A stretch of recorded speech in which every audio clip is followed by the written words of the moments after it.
Hello and welcome to the third of 3 tournament battle reports from a tournament that was a little over a month ago now.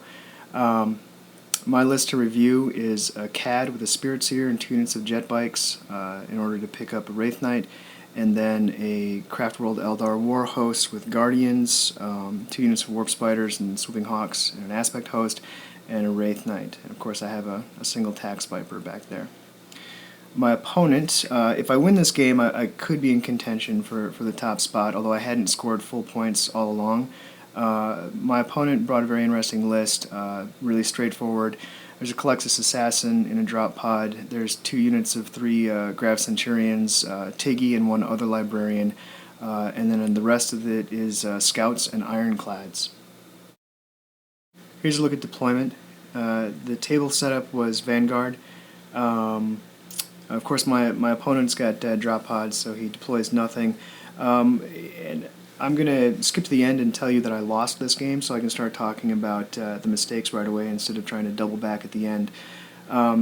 What I could have done and had the opportunity to do was to set up a Guardian screen like I tried to, but then I should have taken the Wraith Knights and stuffed them all the way in the back corner in the bottom right. By doing that, I would have forced him, if he wanted to get his grav shots in, to land his pods behind my Guardians closer to my Wraith Knights. Now if I'm lucky and 1 Wraith Knight survives, then I could very well take out one of his units with the Wraith Knight. As it was, by leaving them up in front, he was able to drop his pods essentially on his side of the board, near or in cover, and still get good shots. So this is what it looks like after the end of the top of turn 1. He elects to bring in the drop pod with Tiggy and Centurions, and then the Librarian and Centurions. The third drop pod he brought in was the Culexis, and everything lands pretty much exactly where he wanted it to, and well within range of one of my Wraith Knights. Tiggy, of course, has ignores cover and twin linking. But even so, due to the cover saves that I had versus the 1 unit there and making a decent number of 5-ups and feel no pains, it took both units shooting to take out the 1 Wraith Knight. The Culexis is on the other side of the wall inside the building, just sort of standing there. So in the bottom of turn 1, I compound the mistakes I made from deployment. I've played Culexis Assassins before, and I've never been impressed with them. They've always died very quickly, and so I didn't put a lot of effort into killing the Culexis. And so instead of sending the Wraith Knight after it, which would almost certainly kill it, I pulled the Wraith Knight back into the corner and tried to take it out with a unit of Guardians, and failed miserably. After which time my Guardians got swept in combat, and so he was free to assault my Shadow Weavers that contained my Farseer and my Spirit Seer. At the end of the top of turn 2, all of my Guardian units have been wiped out. One of his Ironclads came down, and so with the Flamer there and the Hurricane Bolters from the Centurions, they were all wiped out. The Culexis, he had a stellar game. Between my first round of shooting at him and my first assault on him, and then the assault that he made against the Shadow Weavers, I put at least 6 wounds on him, and he only failed one of his invulnerables.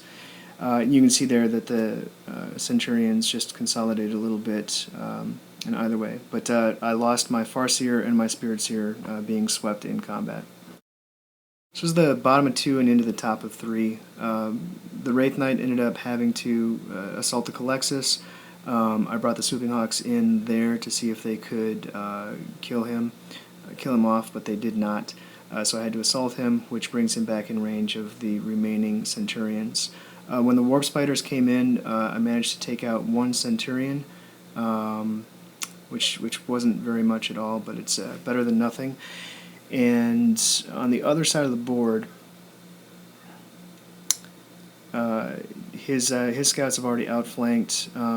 I'd used the infiltrate to bring in 1 unit of jet bikes, I believe, from the left side there, and you can see the Viper had come on. Those scouts up at the top of the board are actually falling back, so they must have been on the turn before.